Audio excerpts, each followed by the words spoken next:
আমরা আজ গরু ছাগলের মতন, পশুর মতন আমাদের চলাফেরা হয়ে গেছে। পশুরা যেভাবে চলাফেরা করে সেভাবে আমাদের চলাফেরা হয়ে গেছে। কেন বললাম? পশুদের মধ্যে কোনো চিন্তা ফিকির নেই। একটা উদাহরণ দিলে বুঝতে পারবে। একসাথে এক পাইকারি 4টা গরু কিনে এনেছে এবং সেই পাইকের কোরবানির দিনে 2টো গরু বিক্রি করে দিল, বা কোরবানির দিনে ওই 2টো গরুকে, 4টা গরুর কাছ থেকে 2টো গরুকে খুলে নিয়ে গিয়ে পাশে এক জায়গায় বিসমিল্লাহ আল্লাহু আকবার করে দিল। এই যে দুটো কি করেনি, সেই গরু দুটো আমাদের সাথে খুশির সাথে তারা খাওয়া দাওয়া করছে। এই গরু যদি তারা বুঝতে পারত যে যে দুজনকে নিয়ে গেছে সেই দুজনকে আল্লাহু আকবার করে জবাই করে দিয়েছে, এরপর আমাদেরও পালি পড়তে পারে, এবার আমাদেরও সময় আসতে পারে, তাহলে ওই গরু দুটো খাওয়া বন্ধ করে দিত। ওই গরু দুটোকে কোনো ব্যক্তি খাওয়াতে পারতো না, দুনিয়ার কোনো মানুষ ওই গরু দুটোকে খাওয়াতে পারতো না। যদি তারা চিন্তা করত যে আমাদেরও পালি আসবে, আমাদেরও সময় আসতে পারে, আল্লাহু আকবার আমরাও হয়ে যেতে পারি, তাহলে তারা খাওয়া দাওয়া বন্ধ করে দিত। কিন্তু তারা পশু, তারা গরু, তাদের চিন্তা ফিকির নেই, তাই তারা তাদের দুজন সঙ্গীকে জবাই করে দেওয়া সত্ত্বেও তারা খুশির সাথে খাচ্ছে। আল্লাহ রাব্বুল আলামিন আমাকে আপনাকে গরু তো বানায়নি, ছাগল তো বানায়নি, আমাকে আপনাকে লাকাদ খালাকনাল ইনসানা আহসানি তাকওয়িম, আল্লাহ রাব্বুল আলামিন আমাকে আপনাকে সুন্দরতম অবয়বে সৃষ্টি করেছেন, মানুষ রূপে সর্বশ্রেষ্ঠ মাখলুকাত করে। তাহলে আমার আপনার মধ্যে সেই চিন্তা ফিকির কেন নেই? আমার আপনার আজকে চলাফেরাটা সেই গরুর মতন কি করে হয়ে গেছে?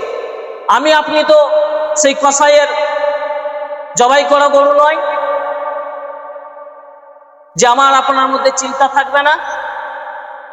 আমার আপনার মধ্যে চিন্তা কেন নেই? কারণ আমরা আজকে দুনিয়ার ব্যস্ততায় এই গরু ছাগলের মতন চলাফেরা করছি। আপনি মনে রাখবেন, দুনিয়াটা হচ্ছে এক নারীর মতন, সাজ সৌন্দর্য, দেখতেই খুব সুন্দর, দেখতেই আকৃষ্ট করবে, কিন্তু পরে গিয়ে ধোঁকা দিয়ে দেবে। এক সাজ সৌন্দর্য নারী, তারা কি করে? মানুষদেরকে আকৃষ্ট করে তারপরে গিয়ে ধোঁকা দিয়ে দেয়। অনুরূপ ভাবে দুনিয়া হচ্ছে সাজ সৌন্দর্য একটা নারীর মতন, যে আপনাকে আকৃষ্ট করে দুনিয়াকে, আল্লাহকে ভুলিয়ে রাখবে, কিন্তু মৃত্যুর পরে আপনার সাথে আর থাকবে না, আপনাকে ধোঁকা দিয়ে দেবে। আমি আপনি সেই ধোঁকার মধ্যে আছি, কিন্তু আল্লাহ রাব্বুল আলামিন আমাকে আপনাকে ধোঁকার মধ্যে রাখতে চাইনি।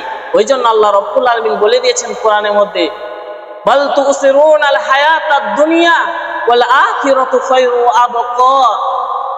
দুনিয়ার জীবন, দুনিয়া জিন্দেগিটা এটা একটা ধোঁকার জিন্দেগি, অথচ তোমরা দুনিয়া আর আখিরাতটা হচ্ছে তোমাদের জন্য উত্তম জায়গা, অথচ তোমরা দুনিয়াটাকে বেশি প্রাধান্য দিয়ে থাকো। আল্লাহর কোরআন কখনো ভুল হতে পারে না। একটা মুসলমান হয়ে যারা মেনে নিয়েছে, তারা দুনিয়ার মধ্যে ব্যস্ততা হয়নি, কারণ কোরআনের মধ্যে কখনো সন্দেহ নেই। আমি আপনি আজকে আল্লাহকে ভুলে গেছি। আল্লাহ রাব্বুল আলামিন قد أفلح من تزكى وذكر اسم ربه فصلى, তোমরা পরিত্রাণ পেয়ে যাবে যদি তোমরা নামাজের মধ্যে আল্লাহ তাআলাকে স্মরণ করো। আমার আপনার জীবনে যেটা লক্ষ্য, আমার আপনার জীবনে যেটা আখিরাত দুনিয়া সমস্ত জায়গাকে সৌন্দর্য রাখবে, সমস্ত জায়গাকে খুশিহাল রাখবে, সেইটা হলো নামাজ। নামাজ ছাড়া আপনার কোনো আমল কাজে আসবে না, নামাজ ছাড়া আপনার কোনো জিনিস আল্লাহ রাসূল সাল্লাল্লাহু আলাইহি সাল্লাম আপনার জন্য সুপারিশ করবে না, যদি আমার আপনার জীবনে নামাজ না থাকে। তাই আমরা দুনিয়াটাকে প্রাধান্য বেশি না দিয়ে আমরা আখিরাতকে গুরুত্ব দিয়ে আল্লাহর ভালোবাসায় রাসূল সাল্লাল্লাহু আলাইহি সাল্লামের উম্মত হয়ে আমরা রাসূল সাল্লাল্লাহু আলাইহি ওয়াসাল্লামের উদ্দেশ্যকে, রাসূল সাল্লাল্লাহু আলাইহি ওয়াসাল্লামকে অনুসরণ করে আমরা দুনিয়ার মধ্যে চলাফেরা করি।